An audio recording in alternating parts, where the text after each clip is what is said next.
نحمدہ و نصلی علی رسول الکریم اما بعد اعوذ باللہ من الشیطان الرجیم بسم اللہ الرحمن الرحیم۔ حدیث نبوی ہے، نبی کریم صلی اللہ علیہ وسلم نے فرمایا، قیامت کے دن میں حوض کوثر پر ہوں گا اور اپنے پاس آنے والے لوگوں کا انتظار کرتا رہوں گا۔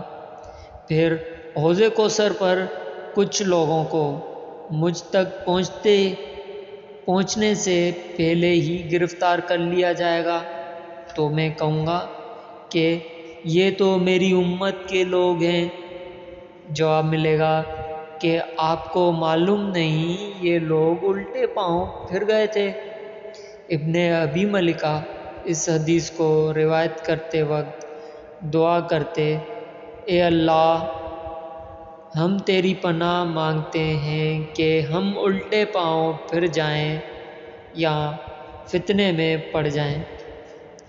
صحیح بخاری حدیث نمبر 7048۔ دوستو، اس ویڈیو کو ثواب کی نیت سے شیئر کریے گا، سبسکرائب کریے گا اور لائک ضرور کریے گا۔ السلام علیکم ورحمۃ اللہ وبرکاتہ۔